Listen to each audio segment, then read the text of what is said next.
嗨，大家好，我是坦平叔，今天是2025年7月27号。这一期咱们吃一个资本市场的大瓜。这个胡适的瓜不断，但是今天这个瓜似乎有点特别。华西生物前总经理自曝参与财务造假。根据媒体报道，近日有网络截图显示，网名为李正华西生物的账号发布社交网络信息，自称华西生物前核心资本操盘手。该截图内容称，李正45万字写书披露亲自参与华西生物财务造假、欺诈发行债券内幕。华西生物大家都知道吧？玻尿酸之王，医美行业里面的一家上市公司啊。网上的截图非常多，根据网上这截图，这个叫 David 的在玻尿酸女王相关域名的网站发文称，他曾是华西生物首席执行官、特别助理兼全球投资者关系负责人，写了45万字、58章的玻尿酸女王那些事儿，准备曝光华西生物，这个代码是688363，存在违法违规情况，如财务造假等情况。这个 David 告诉红星资本局，2019年4月，他就曾写举报信给证监会，证监会也对华西相关公司进行了相关处罚。根据 David 提供的线索，红星资本局通过证监会官网查询发现，2020年3月，证监会发布对华西西宇投资有限公司采取出具警示函措施的决定。红星资本局注意到，华西西宇公司的实际控制人即为玻尿酸女王赵燕，她也是华西生物董事长兼总经理。这个处罚的决定书显示，华西西宇公司在2017年非公开发行可交换公司债券第一期募集说明书，披露2017年上半年财务数据中成本费用披露不准确，违反了相关规定。证监会北京监管局决定对其采取出具警示函的行政监管措施。这是红星新闻报道的。这名叫 David 的名字好像叫李正的这个华西生物的前高管，他好像在他的社交媒体上也发了一段话，他是这么写的，他说，在讲述我那45万字的故事之前，我必须先做一个严肃的声明，3点声明。第一点，我没有自杀倾向。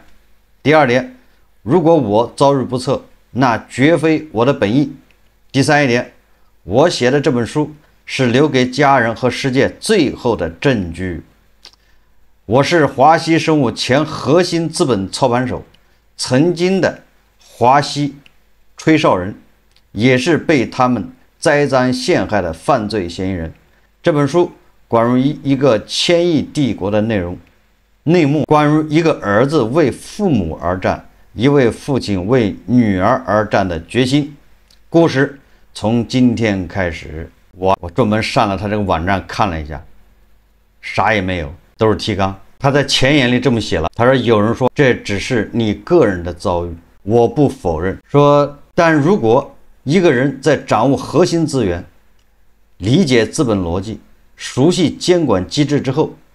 尚且无法自保、无法自证、无法讨回公道，那这个系统到底还有多少正常人能安全的离开？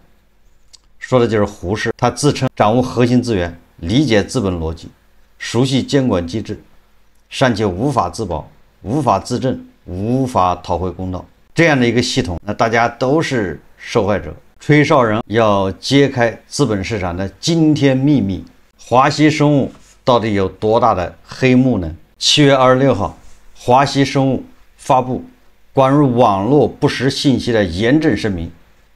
对近日华西生物前总经理自曝参与财务造假作出回应。这个华西生物的严正声明，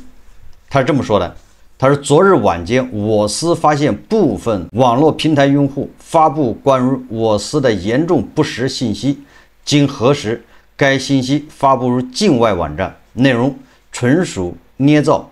恶意歪曲事实，严重损害我司声誉，其中部分内容涉及政治谣言，性质极其恶劣。经查，该信息发布者李某曾任华西西宇投资有限公司市场部总监，事发前在华西工作18个月。2018年，李某通过个人注册第三方公司的方式骗取本应支付给券商的900万元。此后，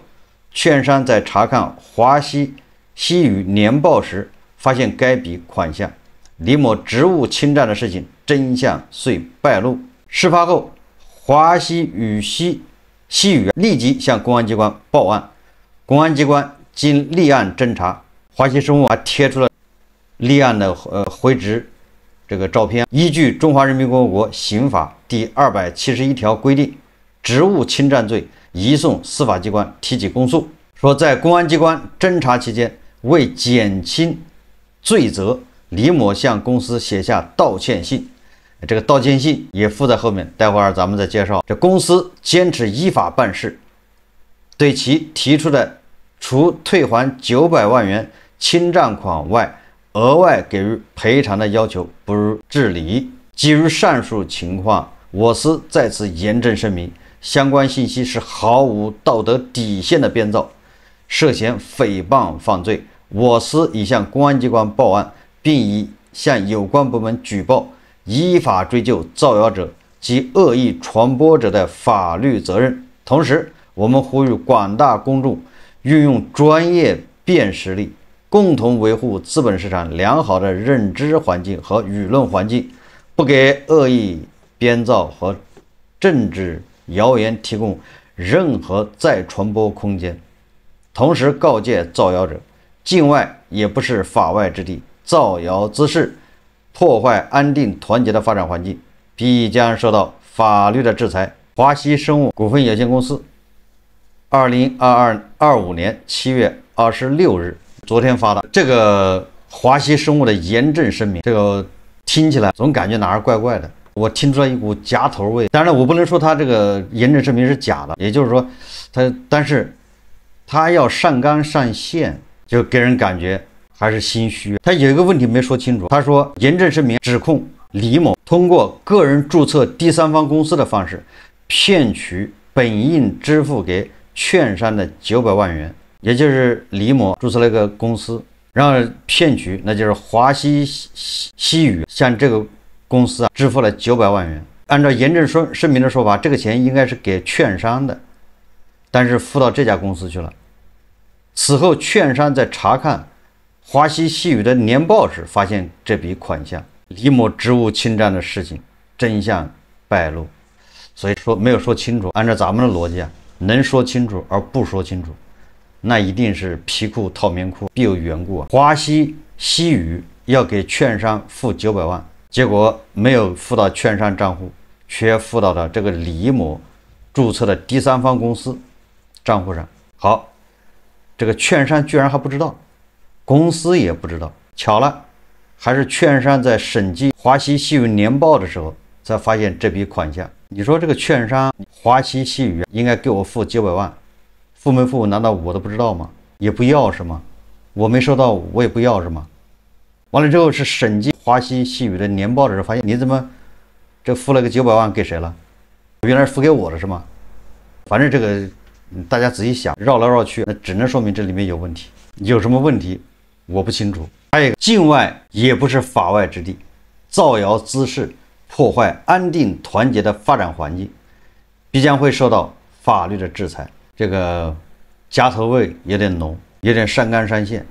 并且扯到了说政治谣言。我们再看看华西生物他公布的李某的道歉信，不是说这个李某被公安机关抓了之后，他为了减轻自己的这个罪责吗？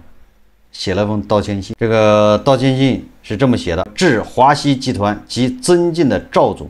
赵总就是玻尿酸女王啊。他说我来集团工作已有18个月，首先感谢集团公司及赵总对我个人的信任和对我的栽培，且给了我一个非常好的工作平台和工作机会。在本次发债过程中，由于我的法律意识淡薄，自己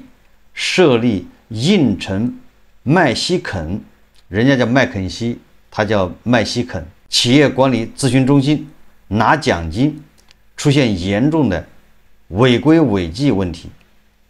我清楚这些事的发生给公司及您带来了不利的影响，同时也影响到公司的声誉和企业的形象。我现在已经深刻认识到自身错误，我也深刻认识到事情严重性，在此我真诚悔过，并对公司对赵总表示真诚道歉和认错，盼请您看在我2个女儿的善诱、嗷嗷待哺的份上，恳请您原谅我，给我一个改过自新的机会。我保证在几月20日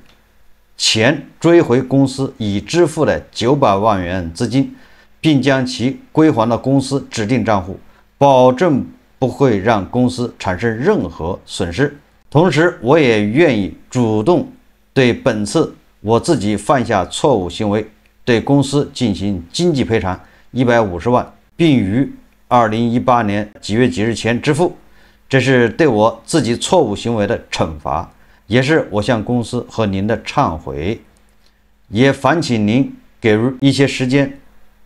容我用房产对外进行抵押贷款后，筹集资金支付给公司。我可以签订协议，承诺支付上述款项。如果公司给我做出离职处理，我毫无怨言，绝对服从安排，不以任何形式向公司主张任何权利。同时，我在此也郑重向您和集团做离职后的承诺：一、离开公司后严格保守公司的一切商业秘密；二、离开公司在外不会做有损公司企业形象的事情；三、永远做一个对华西及赵总感恩的人，感恩感谢。泽伦斯基他就是不知道感恩特朗普，所以就吃了大亏。看样子署名李正的这位高管也是不懂感恩，也要吃个大亏。这个道歉信是2018年9月13号写的。那么对于华西生物发表声明一事，根据红星资本局7月26号报道，他说当事人 David 告诉红星新闻记者说，今天玻尿酸女王那些事儿网站一直在被黑客攻击，技术团队一直在调试。他说我在想什么时候把他们指的是华西生物财务造假的证据放出来，也就是到目前为止，这个爆料人所谓的华西生物前高管，什么资本市场什么总经理，他在外面搞了一个网站叫玻尿酸女王那些事儿，他就在这网站上爆料，但是目前看都是一些提纲，啥什么具体内容没有。他现在说他这个网站在被黑客攻击，技术团队一直在调试，他准备考虑把证据要公布一部分。所以我来谈谈我对这事看法。这个事情还是要涉及到2017年华西宇公司非公开发行可交换公司债券，我好像有印象，这个一共是9个亿债券。华西生物的这个高管前资本市场总经理所说的，他在玻尿酸女王赵某的指挥下、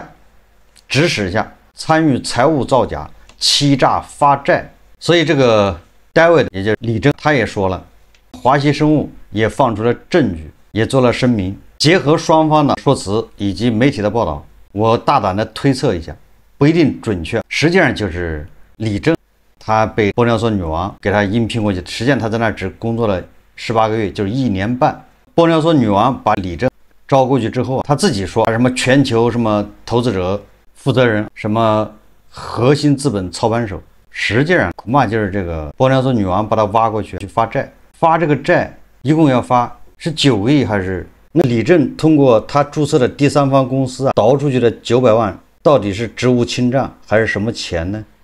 按照这个李正自己的道歉信里面写的，他说是奖金。那这个我认为很有可能是他们在发这个债之前他们一个约定，这个债发成功了，募集来5个亿或者是10个亿，要给你多少钱的奖励，或者是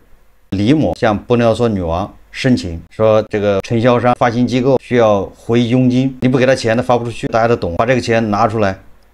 要给这些相关券商、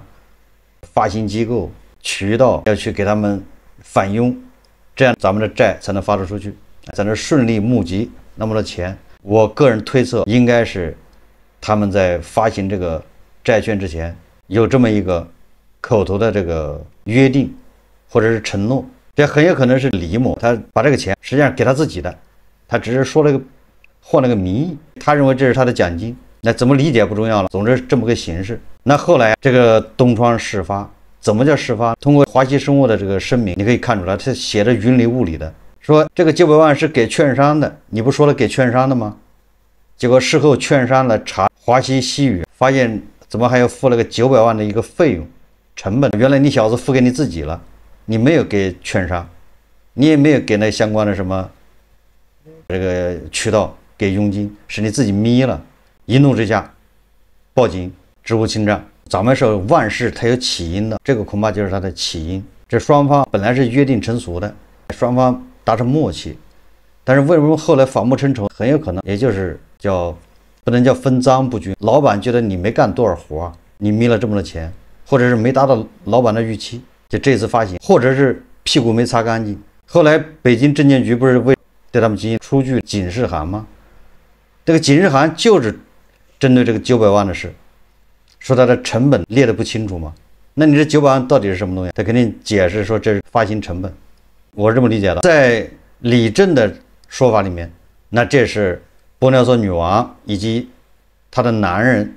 给李正设的一个局，就是要陷害他。在这里有那么一点点问题，也就是李正他没有办法说明玻尿酸女王为什么要陷害他，动机是什么？按照这个爆料人的说法，我推测，那爆料人的意思是我手上掌握了大量的造假的证据，所以他不把我除掉，心里就不踏实，必须要把我送进去。这个理由站不住脚，也就是说，李正他没有办法解释这个玻尿酸女王为什么要跟人家联手给他挖坑，把他送进去。最终的结局也是只是让他把900万退回来。这个李某还说要赔偿公司损失150万，但是按照华西生物的说法，对吧？他公司是没要这150万，只仅仅要你职务侵占的900万退回来。这是发生在2018年的事情。这个债券也发行完了，那这个李某手上到底有没有华西生物造假的证据呢？首先，这个华西生物有没有造假？如果华西生物根本就没有造假，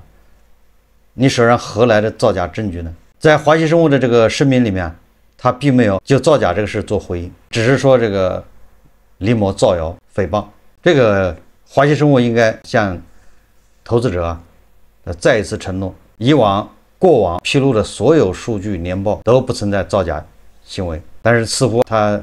有意无意的回避了这一点。当然我们不能因为他回避了这一点就认定他造假。这一出给我的感觉更像是这个李某事隔多年之后要出口气，手上可能有一些证据，但是恐怕不是直接证据啊。45万字，这个一说45万字，我这个就头都炸了。你想他一共在华西这个才干了18个月，45万字，你那18个月你每天工作24小时，你也用不了45万字。这就是让我想起了这个湖南湘雅医院有个实习生，所以我一看到这个我就警惕，我就觉得他这为什么这么写，无非就是要抓眼球。那你皮裤套棉裤，如果你真的有证据，你根本不需要这么玩这种虚头巴脑的。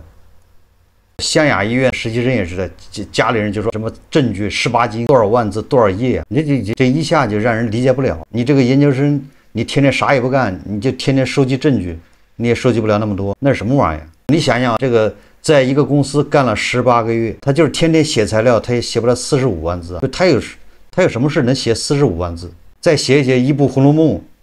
他都写完了，他可以续《红楼梦》。这个120回的《红楼梦》不到80万字，他就写了45万。所以我现在